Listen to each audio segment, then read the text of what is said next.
At a certain point in your business, you might start feeling overwhelmed, not because of a lack of planning, but just because you literally have too much work and you're doing things you shouldn't be doing. That is a perfect opportunity to start outsourcing. So in today's episode, I'm going to share with you how I started working with virtual assistants, freelancers, and what I learned from it and what you can apply to yourself and your business.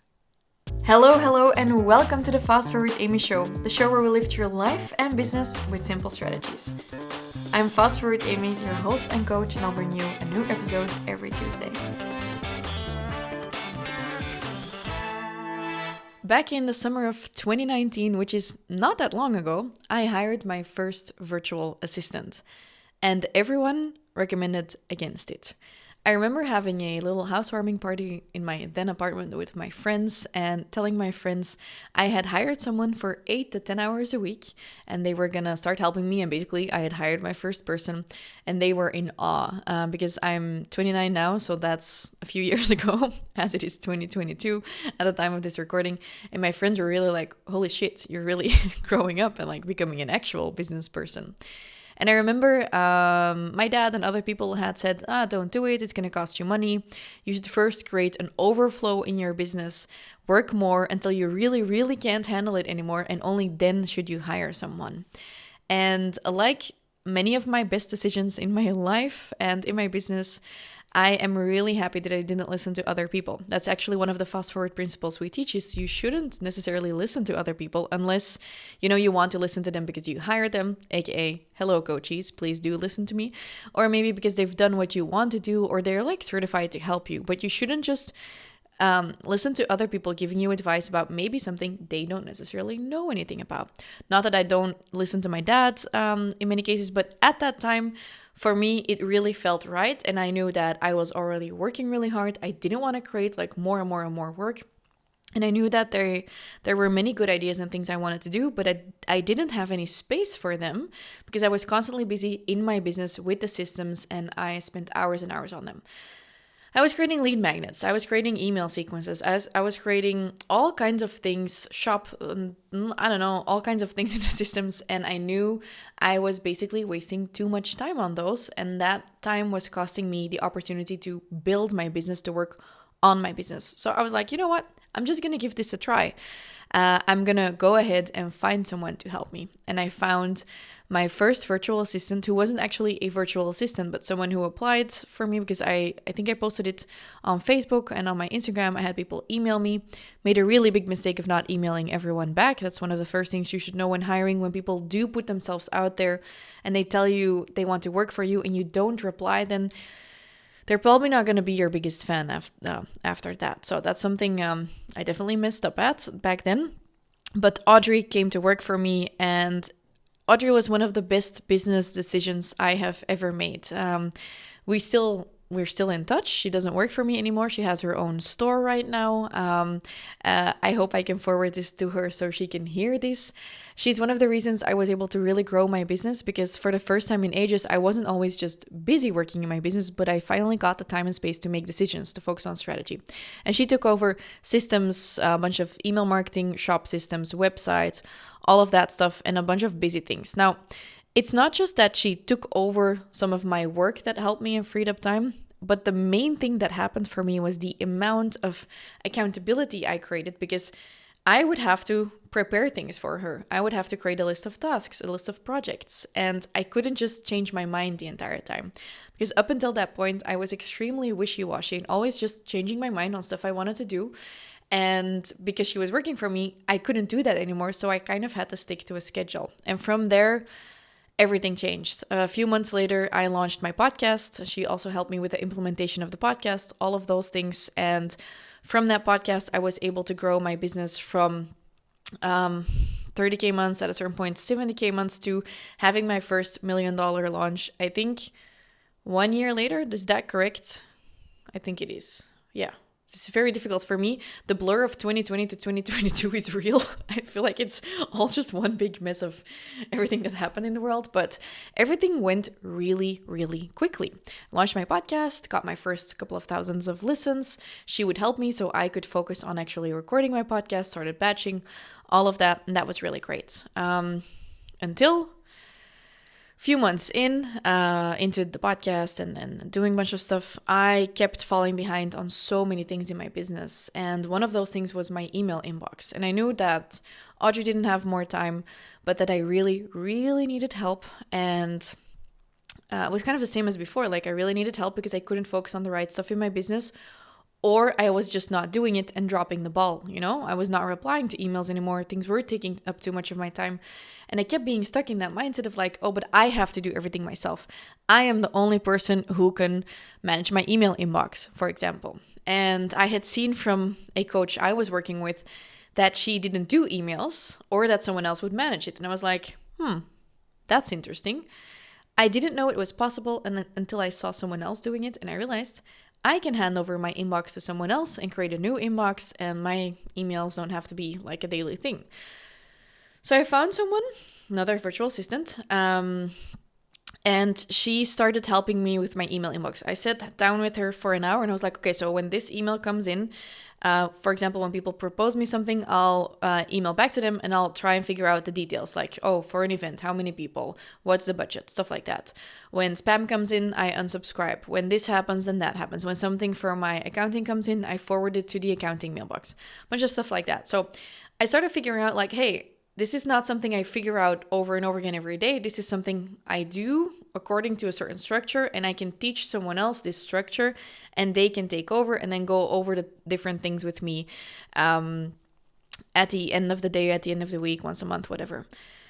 I was so overwhelmed that I only took 1 hour to explain all of that stuff. And I was very lucky that that person, Ellen, was able to just take over, and she just started managing things and she just took it over. I had set contracts with everyone. I've built up really great relationships with them.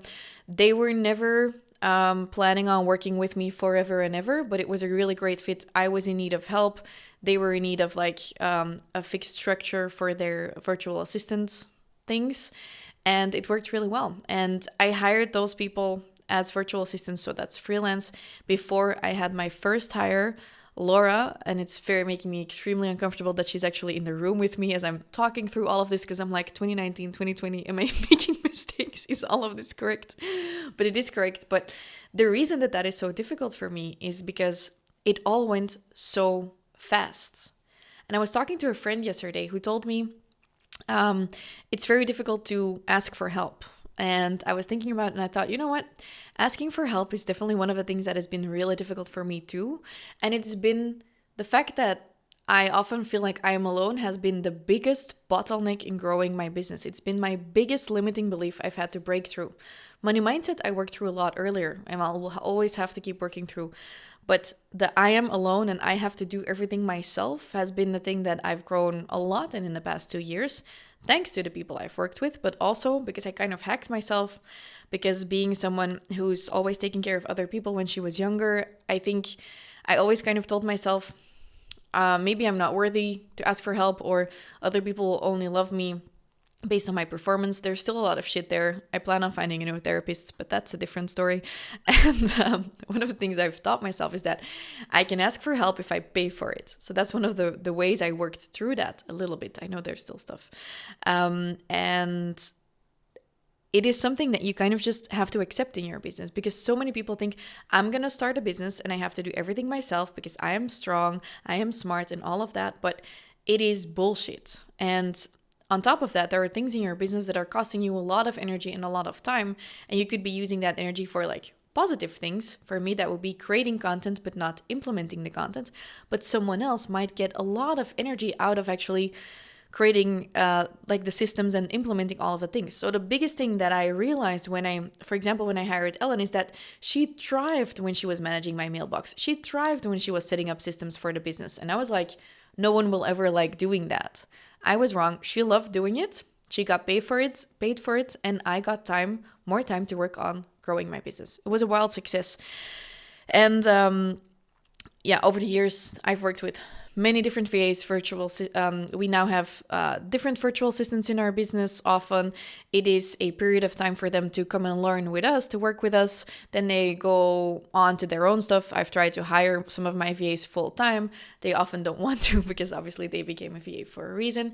And I noticed that a lot of my clients still struggle asking for help and handing over control. So that's why I wanted to make this episode, is I want to teach you how you can hand over some of that control. But the first realization you need, the first two, is it is okay to ask for help. Make it easier by paying for it. Know that by paying for it, you will create more space for yourself to create more revenue. So it's not a cost, it's you freeing up time that you can then go and use to create more revenue. So it's okay to ask for help as a first thing.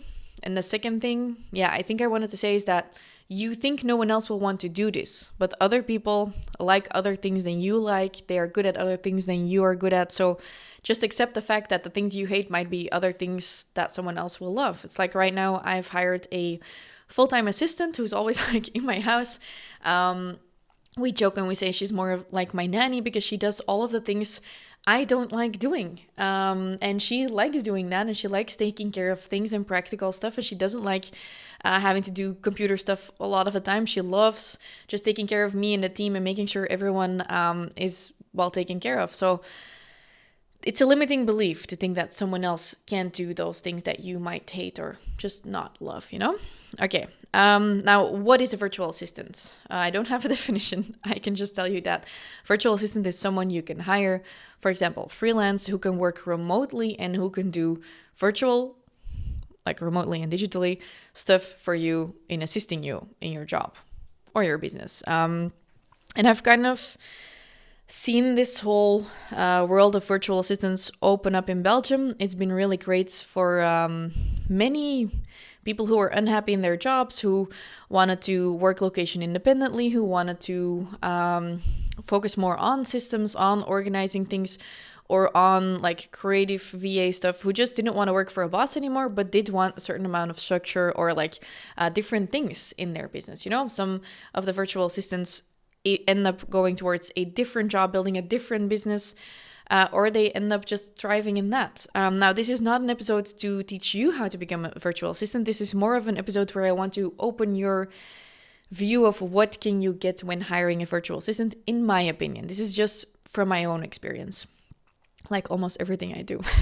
So I look at it as there are three types of virtual assistants. You have an admin person, you have a creative person, you have a systems person. Some of these can evolve more towards an OBM, but the main thing for me is when I hired my first virtual assistant, it was more of a maintenance role and not really a growth role. So for example, hiring a sales strategist could help you grow your business. For me, I was a strategist and I more needed time to focus on the strategy, so I needed someone to maintain some of the stuff in my business. So administrative virtual assistant, think of some of the virtual assistants, by the way, they do everything. These are just like the three big categories you can look at yourself, in my opinion. So admin could be customer service-ish, could be some of the accounting stuff, bookkeeping, email inbox, just all of those different things. Some of the financial things, making invoices, stuff like that could fall under administrative virtual assistant, in my opinion. So we have the creative virtual assistant, which is someone who would help you more with like social media content, maybe write captions or bring together a bunch of captions that you have somewhere else in a course or in your book. So a lot of people struggle with creating enough content, and you have a bunch of content somewhere else, and they could go ahead and like grab that for you and reformat it into new posts, new visuals, stuff like that. Then we have the systems virtual assistant, which could be anything that has to do with the systems in your business. It could just be setting up all of the different links and new systems, connecting the systems, making it all click. So those are the three big categories. As I said, you can also have someone who evolves or who is an online business manager. That's not really a virtual assistant role, but it is a role a lot of virtual assistants grow into, because often they get a more and more responsibility in a business and they end up actually managing a remote team, managing launches, all of that stuff. But that's for a different time. When you want to hire a virtual assistant, first realize that there's a lot more possible than you think. And there are a few things you need to pay attention to when you do find people. So if first off you're wondering like, but Amy, how do I find them? Obviously you can just post online. What I recommend is you don't create a bottleneck by being like, hey, email me, because you're probably hiring someone to prevent creating like an email bottleneck, for example. I would recommend that you set up a form where people can upload information, answer questions, upload a resume, stuff like that. And if you want to know how to actually set up a vacancy, I've created a vacancy template for you. I've linked it in the description of this episode. I'll help you figure out the right steps for hiring, how to describe what you're looking for. It's a little guide that you can print out, write on, and use for your own vacancies. You can find it through fastforwardamy.com/vacancy template, or just in the description of this episode. So what to pay attention to when you're hiring? I think from personal experience, I think a contract is important. So make sure that you are covered, and obviously they are covered in the contract. So in terms of like the term, like how long do you decide to work together? Can they just up and leave when they're like, hey, I don't want to do this anymore? I'm not a legal consultant, don't take legal advice from me, but do make sure that you get consulted on this, that you know what you're assigning or what you're offering, and that the term is correct, and that you know how long you're safe for, if that's possible. So I always like to be in control, for example, so I like to know, in general, like how far can people screw me over? And that might be something that sounds a bit grim when I say it, but it is your business, and you should never over-delegate important stuff in your business. So legal stuff, finance stuff, you should never over-delegate it. You should be very aware of everything you're doing. So contract, that's important. You can look at, does that have a non-disclosure agreement, for example? Make sure you have covered your bases there. Same with hiring people full-time and stuff. Make sure you get great legal counsel, and use your logical brain, like, what could go wrong? Can I protect myself from this, right? What I would think is really important with the virtual assistant is availability. How many hours? When are the hours going to take place? Turnaround time. So for some different virtual assistant roles, I will have the expectation that it's done every day in the morning. For some people, it could be like, hey, it's not urgent. For example, finance stuff, it's not urgent, but it needs to happen every week. You could have a fixed turnaround time with people. So you could be like, hey, I don't really care when you do your hours, as long as within 48 hours when I ask something, it gets done, and I want this amount of hours per week.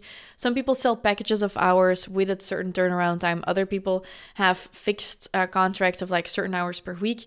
I tend to work with a fixed amount of hours per week or per month, both for me as well as for them. I believe that gives people that sense of security that they need in building up their own VA business, and I like creating a win-win. So, I'm really grateful that these people want to help me. I also want to make sure that they know there is a certain amount of stability. So, for example, in the beginning when the pandemic hit, one of the first things I did was sit down with the virtual assistants working for me, because a lot of companies were laying off people. They were cutting marketing budgets, all of that. And one of the first things I told them, because my business was still doing well, was like, hey, you guys, if any other people you work for are cutting down your hours, you need more hours, please tell me. Know that in our contracts, nothing is going to change. I have your back. I think just creating a safe space for people is important. No matter if they're working with you full-time or you're working freelance, there is this theme of like, oh, they work for me, I'm the boss, but you work together. People don't just work for you for money. People deserve respect, trust, transparency. So don't forget that even when it's just, quote unquote, virtual assistants, they are giving energy and time to you. And it's not just money that you use to compensate that. It's respect. It's good, understandings and all of that. Just don't forget it. But it's up to you to see if you want someone who just has a package deal and who's working for you in the middle of the night. I personally, at this point in my business, don't like that, because I want to be able to reach people during the hours when I'm actually working. That's my opinion. And then one of the other things that's really important for me, I already hinted at it, but it's control and access. And sometimes I look like a bitch when I ask for it. But for example, if big things change in systems, I'm like, hey, when you are making this entire change, can you make a loom? A loom is a screen flow recording. I want to know that I have control about everything. If someone is implementing something new, I still want to know that I could know how to do it because they've created like a process for me, or it could be handed over to someone else if someone else would take over the work package. Don't think the people you're working with right now are the people you're going to be working with forever and ever. And you don't want to lose too much new learning time when you have someone else taking over.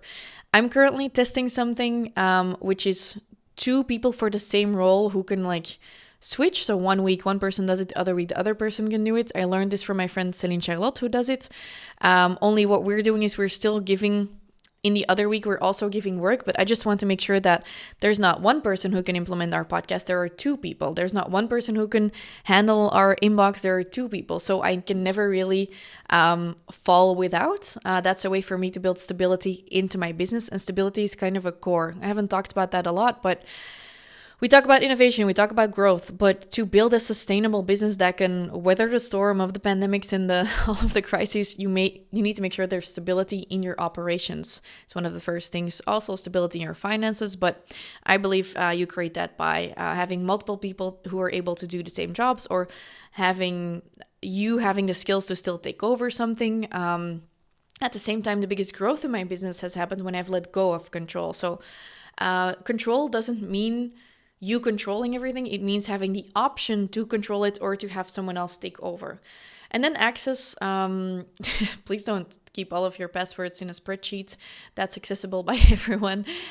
Use a system like a LastPass or something. I usually want to murder LastPass. I don't love using it, but I do love keeping my passwords and sensitive information safe from people. So you can use systems like that to even share credit cards or passwords for certain logins with people who work with you limitedly. So you can be like, okay, for operational stuff, they have these passwords, but for, I don't know, finance stuff, they can't access stuff. So there are different systems you can use for that. We are currently using LastPass, but every time I use it, it makes me want to throw my computer against the wall. I don't know, it works, yeah. I don't not recommend it. I just think sometimes, we want to protect against hackers. I think we're definitely protecting against hackers because sometimes I can't even access my own stuff. So yeah, there's that. All in all, massive shifts can happen when you allow other people to help you. My limiting belief has been, well, sounds so grim. I am alone. And I learned I'm not alone. I can always choose support by getting coaching, by investing in courses. But one of the tipping points for me was when I started trusting my team, my full-time team that I started hiring a little after the story I just told. And when at a certain point, Laura and Caroline called me at the end of the day and they were like, hey, we want to talk to you. And I was like, what? And they were like, yeah, we can sense that you're going a little into your default. I'm alone and I am an aggressive bear. I'm not really aggressive. I'm also not someone who argues a lot, but I was going into my defensive mode of like, survival, I am alone, I need to fix all the things.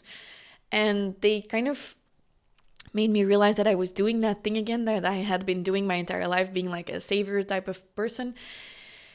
And then I trusted them to help me through it. And that was one of the biggest tipping points, which makes me emotional to talk about right now, because ever since then, I have realized I am not alone. I always have support when I choose it. Often I pay for it, obviously. I can choose to pay for it. I can always choose to make more money. It's really helped me grow. And last week I was getting my nails done and I got a phone call that there was a problem with a couple of systems that weren't working. And I was like, okay, can you call the person? Someone in the company noticed it. I said, okay, can you call the person who's responsible for this? And then later, I wasn't even worried. I let go. A minute later, I'm like, I know they're capable. They care. They're going to fix it. And when I walked out of the nail salon, I had messages like, hey, we fixed it. This and this was the problem. No worries. Just wanted to let you know. And I was like, holy shit. A year ago, I would have been angry and I need to fix this typing kitty, but then angry typing kitty. And I realized that I would have never been able to create this where I'm getting so much help if I wouldn't have also allowed for mistakes, allowed for people to try out their own stuff, to not take away ownership of things, which is all things I did used to do. So I used to be like, oh, I need to make an adjustment. I'll go and make an adjustment because you didn't do a good job. Now I'll be respectful enough to ask people like, hey, I saw that this happened. Could you adjust that for me?